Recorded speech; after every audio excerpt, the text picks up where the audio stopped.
इस कहानी की शुरुआत में हम आरती को देखते हैं जिसकी सुहागरात थी और वो अपने कमरे के अंदर बैठी हुई थी। बड़े अफसोस की बात है, आरती अपने कमरे के अंदर अकेली बैठी हुई थी। अभी उसका पति अजय उसके पास नहीं आया था। वो अपने दोस्तों के साथ मस्ती करता हुआ फिर रहा था। और दोस्तों, एक और हैरानी वाली बात, आरती के कमरे के जस्ट सामने बाहर वाले कमरे में एक आदमी और भी था जिसका चेहरा हमको दिखाई नहीं पड़ रहा था क्योंकि उस आदमी ने अपने चेहरे पर मास्क लगा लिया था। आरती अपने पति अजय को कॉल करती है और उससे पूछती है कि आखिर तुम कब तक आओगे। अजय उससे बोलता है कि बस मैं थोड़ी देर में पहुंच जाऊंगा, मेरे दोस्तों ने मुझे ज़्यादा पिला दी है। एनीवेज, वो जैसी कॉल को कट करती है उसके बाद तभी उसके कमरे की पूरी लाइट चली जाती है। लाइट के जाते ही हम देखते हैं वही आदमी जिसका चेहरा ढका हुआ था वो उसके करीब बढ़ता है। आरती उससे काफी पूछती है कि आखिर तुम कौन हो, लेकिन वो कुछ भी जवाब नहीं देता और आकर फौरन ही आरती के पास उसके साथ बदतमीजी करने लगता है। वो आदमी आरती के साथ जबरदस्ती करने की कोशिश कर रहा था। आरती उसे काफी रोकती है, लेकिन दोस्तों वो आदमी नहीं रुकता। वो आदमी आरती के साथ घिनौनी हरकतें करता जाता है और इसी बीच हम देखते हैं आरती की मौत हो जाती है। जी हाँ, आप लोगों ने बिल्कुल सही सुना। अपनी हवस को मिटाने के बाद वो आदमी आरती के मरने के बाद उसकी डेड बॉडी को ऊपर से नीचे जमीन पर फेंक देता है। इसके बाद यहाँ से कहानी शिफ्ट होती है और हम देखते हैं कि आरती की तेरहई मनाई जा रही थी। इसी बीच वहां पर पुलिस वाले भी थे जो कि आरती के पति अजय से कुछ पूछताछ करते हैं। वो पूछते हैं कि तुम्हें किसी पर शक तो नहीं है, लेकिन अजय मना कर देता है। सभी लोगों ने आरती के मर्डर को सुसाइड में तब्दील कर दिया था, लेकिन पुलिस वालों को शक था। वो ये कहते हैं कि ये सुसाइड नहीं हो सकती। पुलिस वाले इस केस को और आगे बढ़ाना चाह रहे थे, लेकिन तभी उनके चाचा इस केस को रफा दफा करने की बात करते हैं। उसके बाद तभी हम पूजा को देखते हैं जो कि आरती की बहन थी। पूजा को इस बात में रत्ती भर भी सच्चाई नहीं लग रही थी कि उसकी आरती दीदी अपनी सुसाइड करके जान दे देंगी। इसी के साथ साथ पूजा जब पीछे मुड़कर देखती है तो उसे दुल्हन के जोड़े में एक औरत बैठी हुई दिखाई देती है और वो अपना चेहरा जैसे ही घुमाती है पूजा काफी ज्यादा शॉक हो जाती है क्योंकि वो कोई और नहीं उसकी आरती दीदी थी। पर हैरानी की बात तो ये है, पर कुछ ही टाइम बाद वो वहां से गायब हो चुकी थी। उसके बाद तभी सभी पुलिस वाले वहां से चले जाते हैं। उसके बाद यहाँ से सीन कट होता है और हम देखते हैं पूजा को जो कि अपनी स्कूटी से कहीं पर जा रही थी, लेकिन रास्ते में उसकी स्कूटी खराब हो जाती है। इसी के साथ साथ कार से उसके जीजू अजय आते हैं जो कि उससे कहते हैं कि हमें कॉफी पर चलना चाहिए। आरती की गाड़ी खराब थी और ऊपर से उसे काफी प्यास लग रही थी, इसीलिए वो अपने जीजू की गाड़ी में बैठ जाती है और कॉफी पर चली जाती है। एक ढाबे पर जाकर वो लोग कॉफी पीते हैं और उन दोनों के ऐसे बर्ताव को देखकर हमें ये लग रहा था कि अब कहीं ना कहीं वो दोनों भी एक दूसरे को पसंद करते हैं। कॉफी पीकर वो लोग अपने घर आ जाते हैं। उसके बाद तभी थोड़ी देर के बाद हम पूजा को देखते हैं जो कि अपने घर के अंदर लेटी हुई थी। उसके पास उसके जीजू अजय का कॉल आता है जो कि उसे बाहर मिलने के लिए बुलाते हैं। पूजा फौरन ही उनसे मिलने के लिए चली जाती है। शाम तो हो ही चुकी थी, इसीलिए वो रात में उसे डिनर पर लेकर जाते हैं। दोनों एक दूसरे के साथ टाइम स्पेंड करते हैं और तभी इसी के साथ साथ अजय पूजा को शादी के लिए प्रपोज कर देता है और पूजा उसका ये प्रपोजल एक्सेप्ट भी कर लेती है। और तभी वो उसे अभी रिंग पहना ही रहा होता है कि तभी इतने में उनके टेबल पर आग लग जाती है। दोस्तों, इससे कहीं ना कहीं हमको ये पता चल रहा था कि इनके इस रिश्ते से कोई तो है जो नाराज है। उसके बाद तभी वो टाइम स्पेंड करके अपने अपने घर चले जाते हैं। रात के वक्त हम पूजा को देखते हैं जो कि अपना मुंह धो रही थी। वो मुंह धोकर जैसे ही वॉशरूम से बाहर निकलती है तभी हम उसके आईने पर देख पाते हैं एक चीज लिखी हुई थी और वो था ये, शादी मत करना। बाहर आते ही पूजा कांच के आगे बैठकर लोशन लगा रही थी, लेकिन इसी के साथ साथ उसके कमरे की लाइट चली जाती है और उसे मिरर के अंदर एक साया दिखाई देता है जो कि किसी और का नहीं बल्कि उसकी बहन आरती का था। इसे देखकर पूजा काफी डर जाती है और इसी के साथ साथ उसके कमरे में उसके चीख की आवाज सुनकर उसकी मॉम आती हैं। वो बातों को घुमा देती है और अपनी मॉम से ये कहती है कि वो अजय को पसंद करती है और उससे शादी करना चाहती है। उसकी मॉम को पहला थोड़ा सा अजीब लगता है, लेकिन उनको इस शादी से कोई एतराज नहीं था। उसके बाद तभी वो अजय के घर पर जाती हैं इस रिश्ते की बात करने के लिए। वहां हम देखते हैं कि अजय भी इस शादी के लिए उतना ही उतावला था जितना कि पूजा थी। बस फिर क्या, दोनों शादी के लिए राजी हो जाते हैं तो घर वाले भी कहां मना कर पाते थे। इसी के साथ साथ दोनों की शादी की बात पक्की हो जाती है और तभी वो वहां से चले जाते हैं। यहां से सीन कट होता है और अब हम देखते हैं शादी वाला सीन। शादी वाले दिन पूजा मिरर के आगे बैठकर तैयार हो रही थी और इसी बीच उसकी मां आ जाती है, फौरन ही उसको रेडी करवाकर वहां से लेकर चली जाती हैं। उनके जाती दोस्तों हम देखते हैं मिरर में उसी साय को जो कि आरती का था, काफी ज्यादा गुस्से में। आगे क्या होगा, क्या ये शादी हो पाएगी या फिर नहीं, देखिए। ये लोग शादी करने के लिए एक मंदिर के अंदर चले जाते हैं। आरती को मरे अभी ज्यादा टाइम भी नहीं हुआ था और ये लोग खुशी खुशी शादी कर रहे थे। इसी के साथ साथ हम वहां पर देखते हैं कि आरती की आत्मा वहां पर पहुंच जाती है, जी हाँ दोस्तों, और वो पूजा के जोड़े के अंदर आग लगा देती है। बड़ी मुश्किल से उस आग को बुझाया जाता है और दोनों की शादी कंटिन्यू कराई जाती है और इसी के साथ साथ हम देखते हैं कि उनकी शादी संपन्न भी हो जाती है। शादी की पहली रात को सुहाग रात वाले दिन हम पूजा को देखते हैं जो कि अजय का इंतजार कर रही थी। इस रात भी अजय आने में लेट हो गया था। उसके बाद तभी थोड़ी देर के बाद अजय उसके करीब आता है। वो पूरी तरीके से रोमांस के मूड में था, लेकिन पूजा उससे बोलती है कि मैं चेंज करके आती हूँ। और तभी पूजा वॉशरूम के अंदर चेंज करने के लिए जैसे ही जाती है, दरवाजा खोलते ही वो देखती है उसकी बहन आरती की आत्मा वहां पर बड़ी ही गुस्से में खड़ी हुई थी और इसी के साथ साथ वो आरती की आत्मा उसके शरीर के अंदर प्रवेश कर जाती है। थोड़ी देर के बाद पूजा वॉशरूम के अंदर से बाहर निकलती है, लेकिन वो पहले से काफी बदली हुई थी।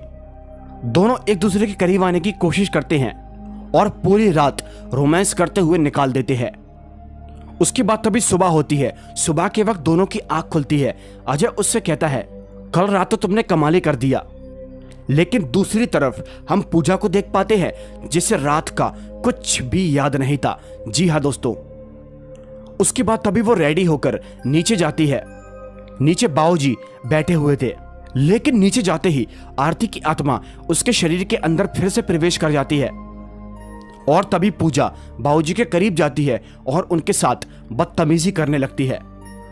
कहीं ना कहीं वो पूजा नहीं थी, कोई और था जो कि उससे ऐसा करवा रहा था, और वो कौन था वो तो आप जानते ही हैं। उसके बाद तभी होश में आते ही वो वहां से चली जाती है। फिर हम देखते हैं कि पूजा चश्मा देने के लिए चाचा जी के पास जाती है। जाते वक्त ही आरती की आत्मा उसे अपने कब्जे में कर लेती है और वो जैसे ही उनके कमरे के अंदर उनका चश्मा देने के लिए जाती है, तभी उनके साथ भी वो वही बदतमीजी करना शुरू कर देती है, जैसे कि उनका हाथ अपने आप ही पकड़ लेना और भी काफी कुछ। और चाचा जी के रिएक्शन को देखकर हमें ऐसा लग रहा था कि उनका भी मन पिघल चुका था। तभी वो उनके रूम से बाहर आती है और हम देखते हैं कि उसके पीछे आरती की आत्मा बड़ी ही गुस्से में खड़ी हुई थी।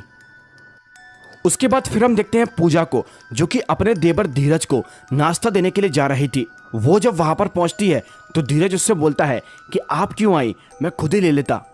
लेकिन उसे तो आरती की आत्मा फिर से अपने कब्जे में कर लेती है और वो धीरज के साथ भी वही बदतमीजी करना शुरू कर देती है। लेकिन धीरज उसकी ये हरकतें सह नहीं पाता। वो उससे कहता है कि तुमने आज की बात ऐसी हरकतें करी तो तुम सोच लेना। वो उससे गुस्सा हो जाता है और उसे काफी डांटता है। उसके बाद तभी पूजा अपनी सब्जियां काट रही थी, इसी बीच उसका हाथ कट जाता है और तभी उसके पास मंगल काका आते हैं। वो आकर उससे कहते हैं कि मैं तुम्हारी मजबूरी जानता हूं, तुम किसी लिए इस घर की बहू बनकर आई हो, पर लेकिन तुम्हारा डिसीजन तुम्हारे ऊपर भारी न पड़ जाए बेटा। पूजा को कुछ भी समझ में नहीं आता और इसी के साथ साथ पूजा उससे आरती के बारे में पूछती है, लेकिन मंगल काका बातों को घुमाकर वहां से चला जाता है। उसके रिएक्शन को देखकर हमको ये लग रहा था कि वो कुछ ना कुछ आरती के बारे में जरूर जानता है। इसी के साथ साथ पूजा अपने कमरे के अंदर उदास होकर बैठी हुई थी, लेकिन तभी वो देखती है उसके सामने वाला मिरर अचानक से टूटने लगता है और तभी वो वहां से भागने की कोशिश करती है, लेकिन दरवाजा बंद हो जाता है और उसके पीछे हम देख पाते हैं आरती की उस अशांत आत्मा को जो कि काफी ज्यादा गुस्से में थी। आरती की आत्मा उससे कहती है कि तूने मेरे पति से शादी करने से पहले एक बार भी नहीं सोचा। और इसी के साथ साथ हमको ये पता चलता है कि अभी पूजा जो बदतमीजी कर रही थी वो कोई और नहीं बल्कि उससे आरती करवा रही थी, जिससे कि वो बदनाम हो जाए और यहाँ से चली जाए। लेकिन पूजा उससे कहती है ऐसा कुछ भी नहीं है, मैं बस तुम्हारे कातिल का पता करने के लिए इस घर के अंदर बहू बनकर आई हूँ। लेकिन आरती को उसकी बात पर विश्वास नहीं होता। पूजा उससे कहती है कि मुझे तेरे ही वाला दिन से ही शक था, मुझे पता है कि आप सुसाइड नहीं कर सकती। और वो कहती है आपके खूनी के बारे में मंगल को पता है। बस उसने इतना कहा ही था कि तभी बाहर से कुछ आवाज आती है। बाहर हम देखते हैं कि मंगल ऊपर वाले कमरे से नीचे गिर गया था, लेकिन उसकी सांसें अभी भी चल रही थी और उसे हॉस्पिटल ले जाने की सभी लोग बात कर रहे थे। पूजा भी वहां पर पहुंच जाती है और बाबूजी सभी लोगों से कहते हैं कि जब से आरती की मृत्यु हुई है तब से इस घर के अंदर कुछ भी अच्छा नहीं हो रहा है, इसीलिए हम कल सुबह कुल देवी के मंदिर चलेंगे दिया लगाने के लिए। और तभी धीरज को छोड़कर सभी लोग कुल देवी के मंदिर जाने के लिए तैयार हो जाते हैं। उसके बाद तभी हम सुबह देखते हैं वो लोग कुल देवी के मंदिर जा रहे थे। जाते वक्त आरती बाबूजी से आरती के बारे में बात करने की कोशिश करती है, लेकिन वो अपने चाचा की वजह से बात नहीं कर पा रही थी। इसी बीच हम देखते हैं वो लोग एक ढाबे पर नाश्ता करने के लिए रुकते हैं। ढाबे पर बाबूजी चाचा जी को एक कोल्ड ड्रिंक पिलाते हैं, लेकिन उसको पीते ही उनकी तबीयत अचानक से खराब होने लगती है और इसीलिए वो उन्हें वहीं पर छोड़कर चले जाते हैं। वो उनसे कहते हैं कि हम लौटते वक्त तुमको पिक कर लेंगे। जब वो लोग आगे की तरफ बढ़ ही रहे होते हैं, इसी के साथ साथ अब पूजा उनसे बात करती है आरती के बारे में। पूजा उनसे कहती है कि मुझे लगता है आरती दीदी के कातिल कोई और नहीं बल्कि खुद चाचा जी हैं। पूजा को अपने चाचा पर शक था, लेकिन तभी बाबूजी उससे कहते हैं नहीं बेटा, तुम्हें कोई गलत फहमी हुई है। तुम्हारी आरती दीदी को तुम्हारे चाचा ने नहीं बल्कि मैंने मारा था। दोस्तों ये सब सुनकर पूजा के पैरे तलों जमीन खिसक जाती है। वो उससे कहते हैं कि उस रात मैंने कुछ ज्यादा ही पी ली थी और गलती से आरती के कमरे के अंदर चला गया। मैं उसे मारना नहीं चाहता था, लेकिन वो मर गई। अच्छे भले मरने के बाद मैंने उसके केस को सुसाइड करके टरका दिया था, लेकिन पता नहीं तुमने हम पर क्यों शक कर लिया।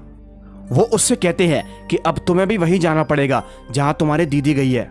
इसी के साथ साथ पूजा फौरन ही उसकी कार से निकलकर जंगल की ओर भागती है और वो लीचड़ आदमी उसके पीछे पीछे उसको पकड़ने के लिए भागता है। इसी के साथ साथ हम देखते हैं दोस्तों रात काफी ज्यादा हो गई थी और पूजा अभी भी अपनी जान बचाकर उस लीचड़ आदमी से भागी रही थी। उसका बाबूजी उसके पीछे ही उसको पकड़ने के लिए भाग रहा था और तभी छिपने के लिए पूजा अपने आप को पत्तों के अंदर छुपा लेती है और वो आगे की ओर निकल जाता है। थोड़ी देर बाद जब वो पत्तों से बाहर निकलती है तो देखती है कि अब उसके बाबूजी ने उसको पकड़ लिया था।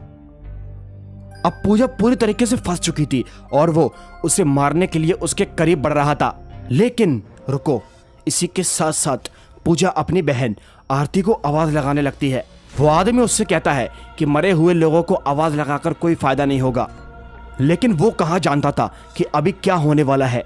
इसी के साथ साथ उसके पीछे हम देखते हैं आरती की अशांत आत्मा को, जो कि काफी ज्यादा गुस्से में थी।